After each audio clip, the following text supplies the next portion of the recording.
Good morning, student. Welcome you again. This is the second part. In this part, we are going to study about this next topic Awadh.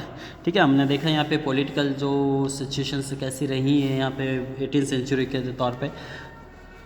तो यहाँ पे decline of Mughal empire हमने study किया पिछले topic में, old Mughal empire, emergence of new kingdoms के बारे में स्टडी किया। तो अब देखते हैं यहाँ पे अवध। ठीक है, देखिए अवध रफली occupy area of modern by Uttar Pradesh. ठीक है, आज जो हम देखे तो अवध जो है रफली occupy area of modern Uttar Pradesh में आज ये अवध आता है। It was an important provinces because is strategic favourable suitable conditions है। ठीक है, इसका इंपॉर्टेंट प्रोविंसेस माना जाता है क्योंकि स्ट्रेटेजिक है, ये मीन्स तरह से फेवरेबल सुटेबल लोकेशन इसका, which was the an advent for trade and commerce. तो इसका ट्रेड जो एडवांटेज काफ़ी है ट्रेड और कॉमर्स का। Also agriculture flourish there because of the fertile soil, और यहाँ पे फर्टाइल सोल काफ़ी उपजाऊ भूमि के कारण एग्रीकल्चर भी काफ़ी फ्लोरिश्ड है। इन 1722 शहादत Khan was appointed the governor of Awadh, और 1722 में शहादत खान यहाँ का गवर्नर जनरल अपॉइंट किया गया था and Awadh by the Mughal emperor. As the power of emperor decline, जैसे ही पावर यहाँ पे एम्परर का डिक्लाइन हुआ, he establish his own dynasty, उसने अपनी खुद की डायनेस्टी इस्टाब्लिशमेंट कर लिया था। He was success by Safdar Jung in sun in law, और उसके बाद उसका सक्सेसर सफ़र द जंग ही सन इन लॉ था, उसका दामाद था। ही फेस मैनी प्रॉब्लम, ठीक है, उसको भी काफ़ी प्रॉब्लम हुआ। The corrupt policy of the Delhi court lawlessness and army, he deal with all problem and establish peace in province. देखिए वहाँ पे जो करप्ट पॉलिसी दिल्ली कोर्ट की, उसने सभी से काफ़ी बखूबी सामना किया और धीरे धीरे उस स्टेट में शांति बनाया। उसके बाद आता है next Bengal. Bengal has a rich and diverse cultural history. देखिए बंगाल का भी काफ़ी रिच, काफ़ी समृद्ध रहा है और डाइवर्स कल्चरल हिस्ट्री रहा है वहाँ पे विविध तौर पे। That date back to the ancient time.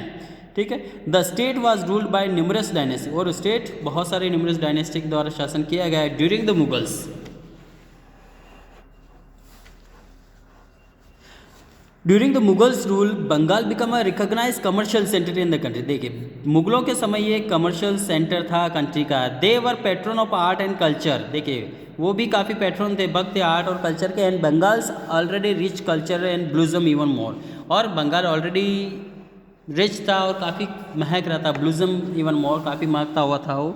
ठीक है, फूलों की तरह। So the Mughal appointed governor to the rule Bengal. ठीक है, Mughals appointed governors to rule the Bengal. देखिए मुगल ने यहाँ पे गवर्नर्स को अपॉइंट किया था बंगाल पर रूल करने के लिए, जिसमें था मुर्शिद अली खान। पहला था Murshid Ali Khan, become the governor of Bengal in 1717 में पहला वो गवर्नर था, मुगलों द्वारा अपॉइंट किया गया। He shifted the capital from Bengal to Dhaka, उसने बंगाल से ढाका कैपिटल शिफ्ट किया था टू मुशीराबाद। ठीक है, Bengal from Dhaka, Dhaka to Murshidabad. And declare himself nawab, उसने अपने आप को नवाब भी डिक्लेयर किया था। He paid a nominal allegiance to the Mughal empire. देखिए वो नॉमिनल तौर पे जो भी एलिजेंस था, वो पैसा जो भी उनके बीच में सेट हुआ था वो दिया करता था। And he built the beautiful Katra Masjid, उसने कतरा मस्जिद भी बनाया था सुंदर। नेक्स्ट आता है सिराजुद्दीन। देखिए Sirajuddin is son in law, देखिए उसका भी फिर ये दामाद था। सक्सेड हिम इन द 1725 में वो भी सक्सेसर बना। He was generous and just, वो भी काफ़ी जनरस एंड जस्ट था। Alivardi Khan become the next nawab, और अलवर्दी खान वहाँ पे नेक्स्ट नवाब था। He face problem of repeat conflict with the Maratha, वो भी काफ़ी प्रॉब्लम फेस कर रहा था कॉन्फ्लिक्ट मराठों के साथ, उसके भी काफ़ी लड़ाई झगड़े हो रहे थे। हिज ग्रांडसन सिराजुद्दौला, उसका ग्रांडसन सिराजुद्दौला था सक्सेसर, और वो उसका सक्सेसर बना। This young nawab had to face growing ambitions. देखिए ये भी काफ़ी एम्बिशंस था, काफ़ी ग्रोइंग एम्बिशंस था, इसने काफ़ी प्रॉब्लम फेस किया, लेकिन he was defeated by them in the battle of Plassey, और ये भी बैटल ऑफ प्लासी में हार गया था। ठीक है, ये हारने के पीछे इसके कुछ और रीज़न रहे थे। ठीक है, बैटल ऑफ प्लासी में सिराजुद्दौला ने भी काफ़ी बगावत की थी अंग्रेजों से, और इस बैटल में वो हार चुका था। After him the British place the puppet nawab of throne, उसके बाद ब्रिटिश ने वहाँ लगातार अपने प्यूपेट नवाब, कठपुतली सरकार जो है शासक बनाए रखे थे अंग्रेजों ने, और बंगाल पे वहाँ पे उन्होंने बिठाए थे उनको। Peace and prosperity flourish in Bengal under the ruler of nawab, और नवाब के अंडर में वह काफ़ी शांति और समृद्धि रही थी। Trade and agriculture were promoted and there was no religious bias, और ट्रेड और कॉमर्स काफ़ी फ्लोरिश था, वहाँ पे कोई भी रिलीजियस बेस नहीं थे। Watan and jagir of the Rajput. देखिए the Mughal emperor had good relation with the Rajput. देखिए मुगलों का अक्सर माना जाता है राजपूतों के साथ काफ़ी अच्छा रिलेशन रहा है। In fact many Rajput king and served extremely well under the Mughals. ठीक है, उन्होंने अंग्रेजों के मुगल के खिलाफ काफ़ी अच्छी सर्विस दे सेवा दी थी। There were many Rajput kings who starting enjoying considerable power in their वतन जागीर। देश के बहुत सारे ऐसे राजपूत राजा थे, किंग थे, जिन्होंने अपने वतन जागीर में काफ़ी एक अच्छी पोजीशन बना रखी थी, क्योंकि उनके मुगलों से अच्छे संबंध थे। Due to Aurangzeb strict religious policy the relation between Mughal and Rajput was soured. देखिए, स्ट्रिक्ट पॉलिसी के कारण, औरंगजेब की स्ट्रिक्ट पॉलिसी के कारण अब यहाँ पे थोड़े बहुत इनके बीच में रिश्ते बिगड़ने लगे थे, कड़वे हो गए थे। As the supremacy of the Mughal empire decline, जैसे सुप्रीमेंसी मुगल एम्पायर की डिक्लाइन हुई, many Rajput chiefs also asserted their influence. तो राजपूत जो चीफ्स थे, मुखिया थे, उन्होंने भी अपनी आज़ादी को डिक्लेयर करना स्टार्ट कर दिया था। The Rajput kings who had been running a independence state, देखिए राजपूत किंग जो अपना स्वतंत्र स्टेट चला रहे थे within the Mughal empire try to extend, वो भी आप धीरे धीरे एक्सटेंड करना चाहते थे, अपने स्टेट को और बढ़ाना चाहते थे। The territory but were thwarted by the king of the neighbouring region. Some of Rajput kings were made subedar of the wealthy provinces of Gujarat and Malwa. देखिए, यहाँ पे कुछ ऐसे राजपूत किंग थे, some of Rajput kings were made subedar of wealthy provinces of Gujarat and Malwa के भी कुछ Rajput king थे। Powerful Rajput family claimed the subedari of the rich provinces Gujarat and Malwa. Raja Ajit Singh of Jodhpur, देखिए यहाँ पे राजा अजीत सिंह जो कि जोधपुर के थे, held the governorship of Gujarat where Sawai Jai Singh Amber was governor of Malwa. देखिए, जो सवाई जय सिंह गवर्नर थे मालवा के। In 1730 emperor Jahandar Shah renew this position, और जहांदर शाह ने अपनी पोजीशन वापस रिन्यू करी थी। Some Rajput kings also seize other royal territory surrounding their watan, और अपने वतन के आसपास की कुछ ऐसी टेरिटरी थी उसको भी उन्होंने सीज कर लिया था। Nagpur was conquered and annex to the house of Jodhpur. देखिए, नागपुर को भी उन्होंने जीत लिया था और अपने जोधपुर में मिला लिया था। अंबर सीज बूंदी, अंबर ने बूंदी को सीज कर लिया था। इस प्रकार वो अपने आसपास के एरिया को अपने स्टेट में मिलाने लगे थे। Maharaj Sawai Jai Singh was the ruler of Amber. देखिए, अंबर के जो सवाई जय सिंह रूलर थे, Maharaj Sawai Jai Singh, after the death of Aurangzeb he remain is good books Mohammad Shah because. ठीक है, तो देखिए, he remain in the good books of Mohammad Shah because of diplomacy, कारण वो काफ़ी चर्चा में रहे उस समय। ठीक है, तो उनका बुक में भी जिक्र किया गया यहाँ पे।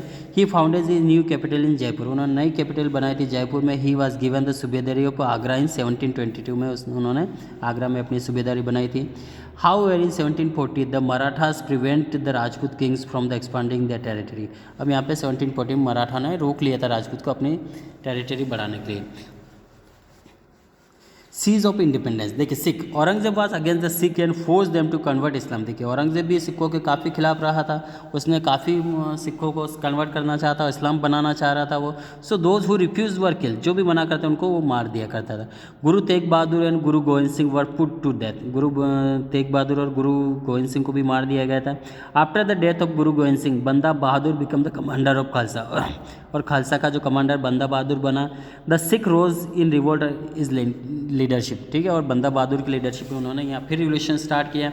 The aim of this organisation, देखिए इस ऑर्गेनाइजेशन का जो एम था was to safeguard of Sikh against the Mughal, और उन मेन मकसद था सिख को बचाना मुगलों से।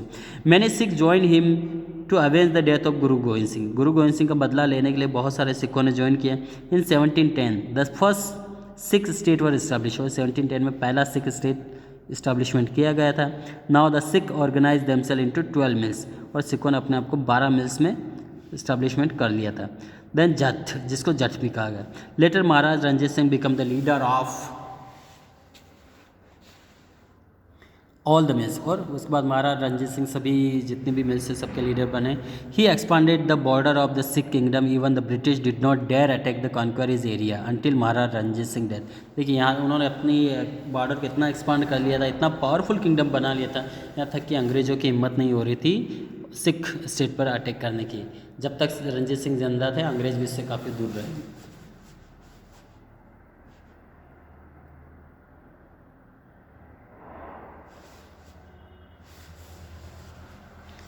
नेक्स्ट आता है जट।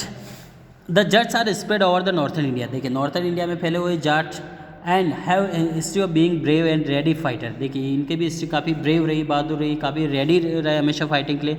They offered heavy resistance against any foreign force, और ये हमेशा कोई भी फॉरेन फोर्स आई तो उसके अगेंस्ट उन्हें काफ़ी बड़ी तादाद में, ठीक है, बगावत की है, काफ़ी पावरफुल रह के उन्होंने एक साथ संगठन बना के उनका विरोध किया है। Any foreign force that treated them unjustly, they come to prominence in the 17th century में, ये भी सामने आए थे prominence in the 17th century when they rebel against the autocracy carried out by the Mughal empire Aurangzeb, जब Mughal empire Aurangzeb इनके खिलाफ हो रहा था तो ये भी एक साथ हो गए थे। And the more successful second rebellion in 1686 में, ये भी काफ़ी सक्सेस रहे थे दूसरे विद्रोह में। And continue post the death of Aurangzeb, और औरंगजेब की डेथ तक ये लगातार अपना विरोध जारी रखा था, revolutions. Churaman the Jat leader, देखिए चूरामन जो था Jat leader was determined to clear Jat land of the Mughal, वो उसने पूरी तरह निश्चय कर लिया था कि वो अपनी लैंड को मुगलों से, ठीक है, साफ कर देंगे, मीन्स एक भी मुगल नहीं रहेगा, पूरी तरह मुगलहीन कर देंगे उस एरिया को। He built up an army and even construction fort Thun near Agra, और उन्होंने किला भी बनाया था थून, और अपनी खुद की एक आर्मी बनाई थी। And the Jat had establish the region in the area surrounding Delhi, और दिल्ली के आसपास उन्होंने अपना एरिया बना लिया था। The Jat established their region in the area surrounding Delhi and Agra under the leadership of Churaman, Churaman जो कि उनका लीडर रहा था। They were able to establish an independence kingdom with the Bharatpur as its capital, और उन्होंने पूरी तरह स्वतंत्र तौर पर अपना किंगडम बनाया Bharatpur as its capital। Several other major and minor Jat kingdom follow, उसके बाद बहुत सारे बड़े मेजर और माइनर जाट किंगडम भी उसको फॉलो करने लगे। The major ones of the war Panipat and Ballabhgarh, ये दो और अदर जाट के किंगडम रहे हैं।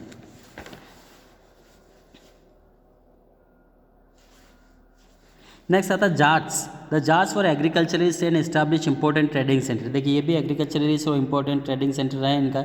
The later leader Surajmal and Jawahir Shah further strength the Jat kingdom, और उसके बाद उनके जो लेटर लीडर रहे हैं सूरजमल और Jawahir Shah further strength the Jat kingdom को उन्होंने और भी आगे बढ़ाया।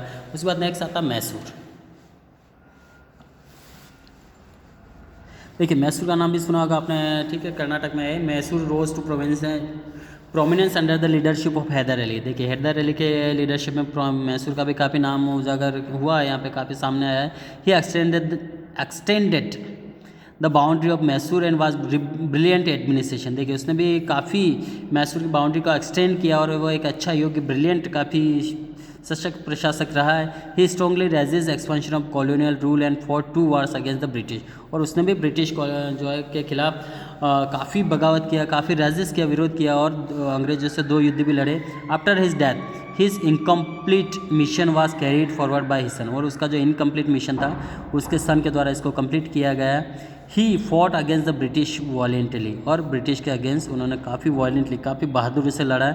ही was an able military strategist, वो भी एक योग्य मिलिट्री स्ट्रेटेजिस्ट था।